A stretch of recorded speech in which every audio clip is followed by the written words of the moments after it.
Hi everybody, this is Toffee bringing you chapters 17, 17x, and 18 of my Cerulean Crescent 100% Gross LTC.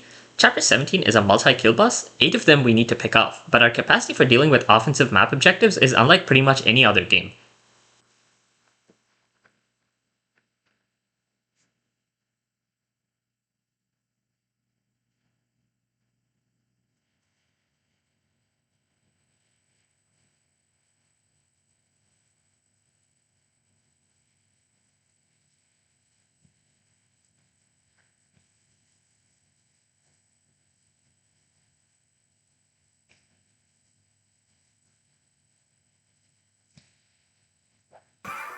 Right at the start, each half of our army is joined by a new unit. The north has Zio.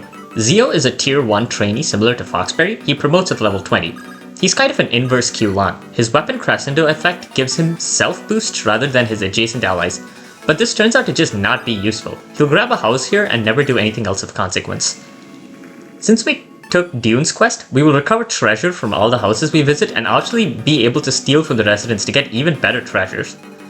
The ley lines are tied to a gimmick with monsters, which is why the game panned over to the boss over there, but since we're gonna beat the map so quickly, we won't actually see it. In the south, we make use of Infantry March for the first time. Gecko will cover 2 of the bosses there who are close together.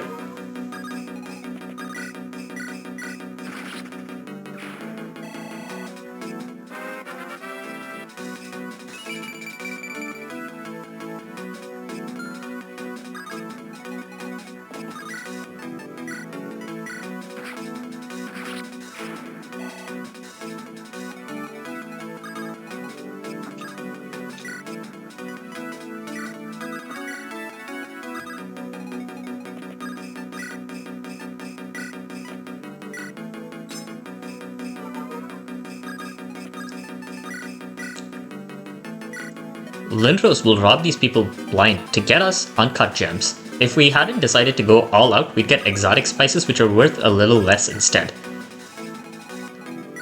Though we'd have to almost completely abstain from visiting houses at all to not qualify as having looted Yalanzar. The South's new unit is Evadne, who has a 1-4 range tome that hits defense and grants Wary Fighter. She has Cantoplus and Amplify, which guarantees a crit if she doesn't move before attacking. She has no mobility enhancements whatsoever, meaning she will not do anything in this run. Dune once again is a champ, flying all the way over to the left to handle a total of 3 bosses and grab a side objective as well.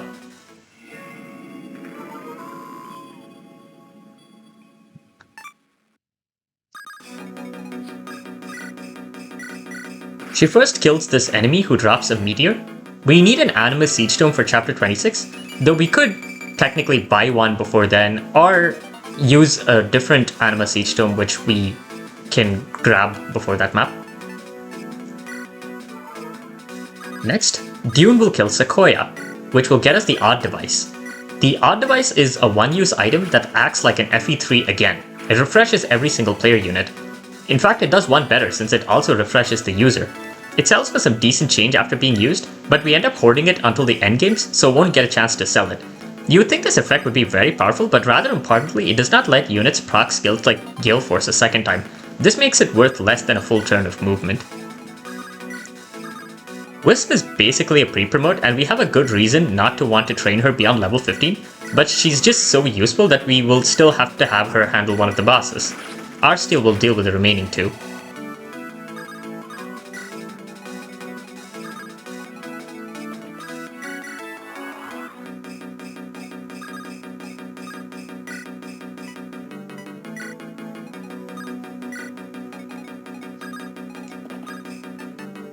We had 4 spare deployment slots on this map, which is why we deployed all 4 of our leadership stars.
We rigged this crit with Wisp just to ensure her Spirit Slayer would last the enemy phase until she kills her designated boss.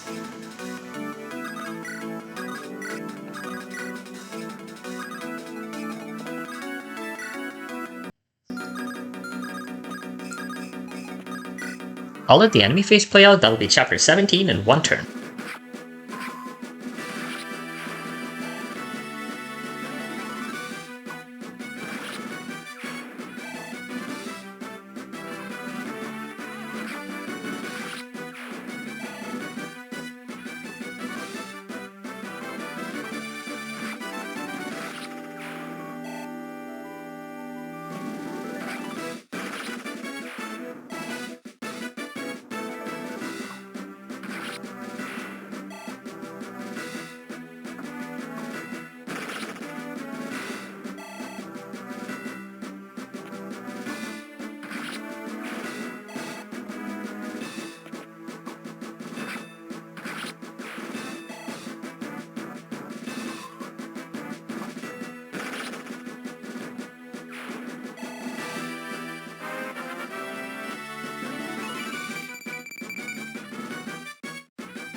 We're in Yalanzar, and we'll start by selling the possessions of the residents we just looted off for money.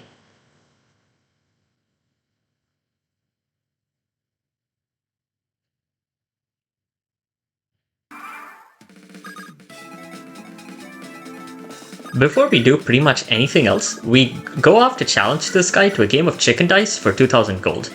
The game has rules, but since we can see the RN stream, we can take an easy win. If we challenge him before burning any RNs and pass our first turn, we will always immediately win since the guy will roll 3 Bone Walkers. Conversely, if we had rolled, we would have lost from the 3 Bone Walkers.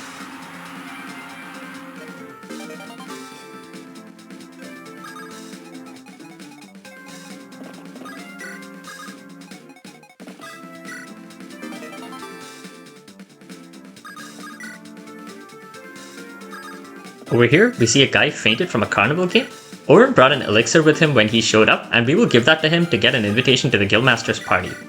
Let's stroll up to this carnival game, shall we? To win, we have to sacrifice some of our stats. We will choose to sacrifice our defense and HP, since we can do without some, and also for another reason that you will see at the very end of this run. We get some money, and Ellery will learn the skill Scorched, which grants her more attack speed and crit for every quarter of HP she's lost.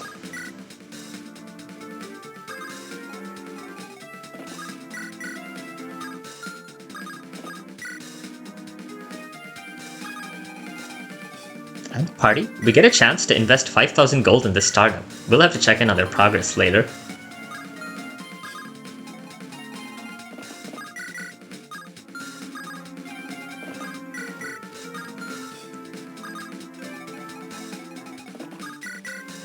We also get to take this quest, which will give us the chance to escort some NPCs out on a later map for financial compensation.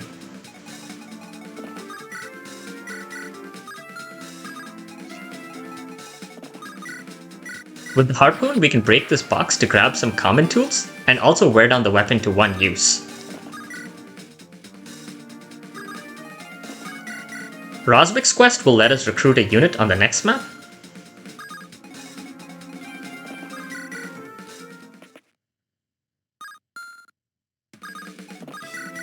And the Okal quest will let us grab the S rank Dark Tome in a future map.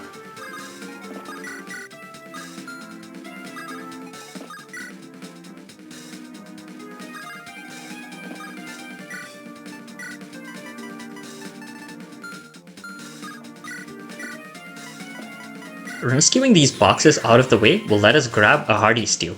Yes, we burnt a rescue use for a +1 strength booster.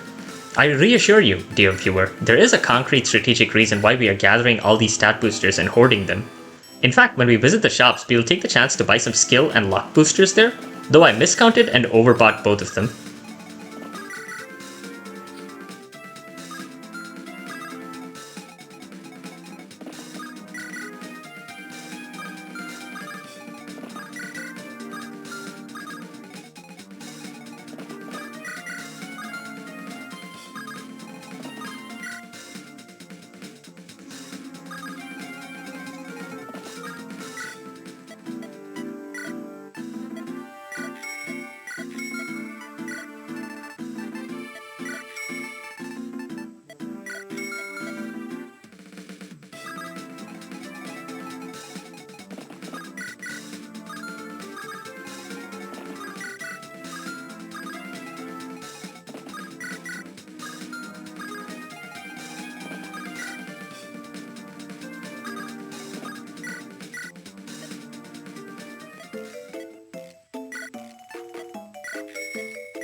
Since we fulfilled Jake's quest, we get this reward. We can pick out weapons worth up to 16,000 gold from Jake's selection, which consists of umbral weapons, brave weapons, and a couple of tomes. Umbral weapons are souped up killers, which also have a self-breaker skill. The umbral edge has swordbreaker, for instance. We will buy 1 umbral lance and 3 umbral edges for future use.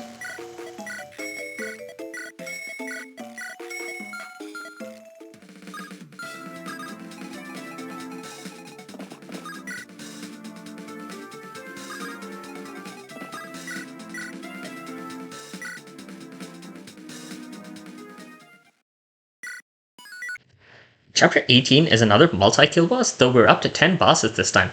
Still, we can keep pace with all of our mobility tools without even needing to break out movement staves. This time, we promote Eosif. He gains access to bows, but what we care about are the stat boosts.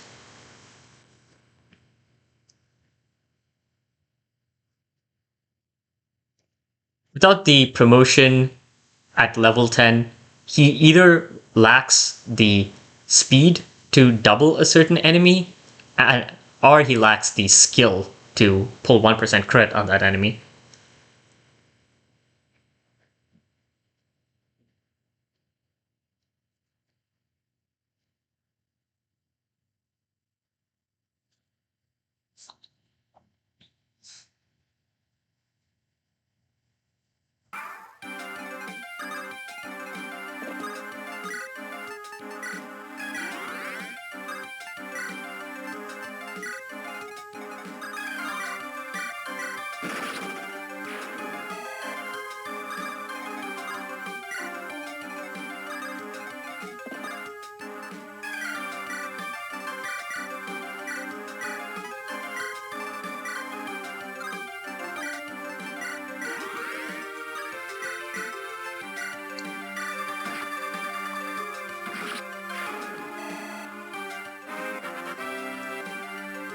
There isn't that much to talk about in this clear because, as you're going to see, it's going to be us steadily marching forward.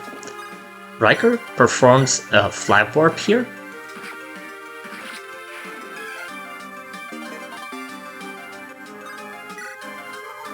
He will then account for one of the bosses.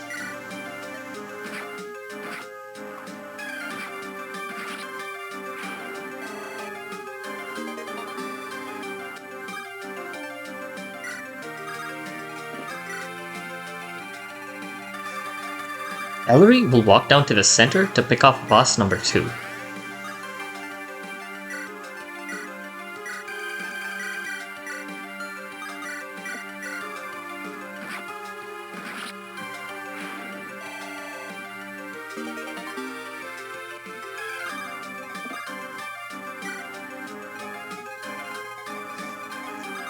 In the bottom right, we will go for an infantry march approach, and we have the surprising return of Telon.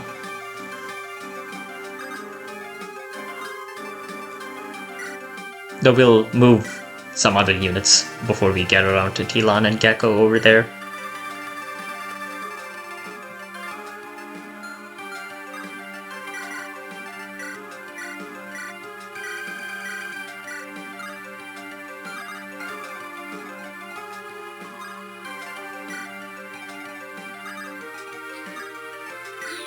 Bune will fly off to the left to cover the other boss over there, refilling on HP with the Siphon Spear Flag Warp.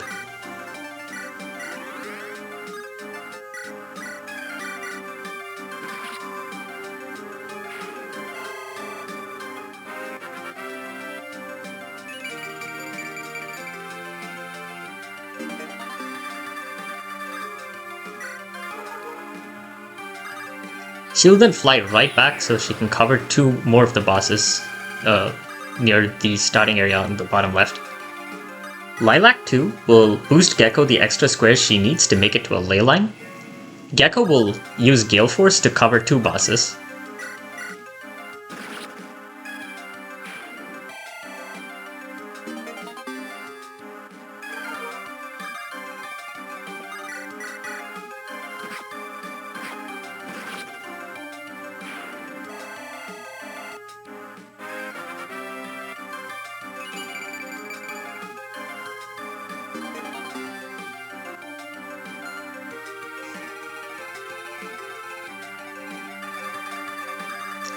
Lindros with Oriana's help will go to the top right to cover a boss.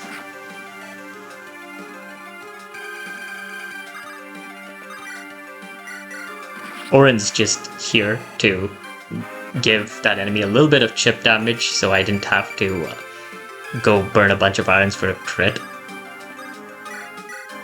Since the next crit iron at this point ended up being kind of far away. Plus, you know, Orin, there's no harm in bringing him since he's a leadership star. Lindros first swoops below to recruit Betrayer. Betrayer comes with the skill Scheme, which guarantees a hit and crit if he has no allies within 5 tiles. He's totally trustworthy and is needed to show off one of the endings, though he will eventually leave the party in most of the remaining endings.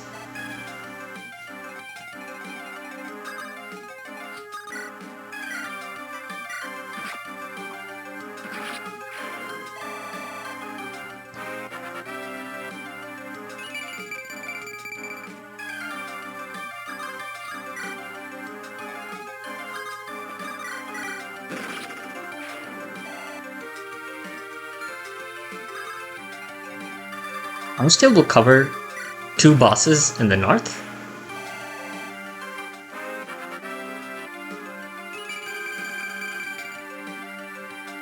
He hits a light there, which lets him use Resire, a 1-3 range light tome with the Nosferatu effect that we could have bought.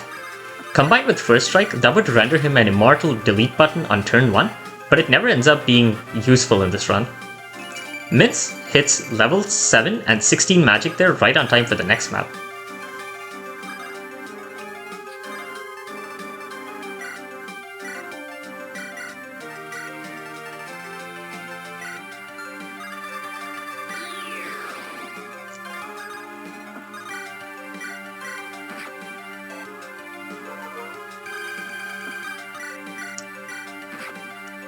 This tent is the reason Eosif was trained and promoted, so he could grab us this HP booster. Another new unit is Onari. She has 2 leadership stars, making her excellent filler deploy material, and has the skill Will to Live, which reduces adjacent enemies' attack speed to 0. Her PRF is the Rapid Injector, a staff that refreshes her and heals 20 HP. She will contribute as a leadership starbot in one relatively long-drawn future chapter.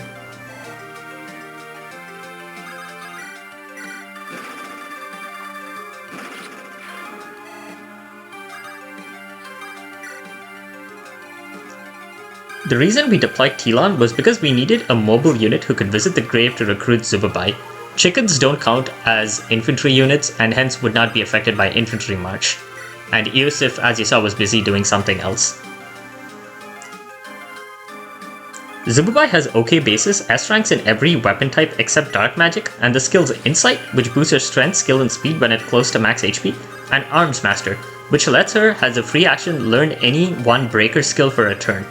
Zubabai is the other candidate apart from Igo for a certain side objective in chapter 24, but otherwise she won't be doing much. She'll rescue Tilon to keep him safe. Lindros will hit 30 magic on this enemy phase, again right on time for the next chapter. I'll let the enemy phase play out, that'll be chapter 18 in 1 turn.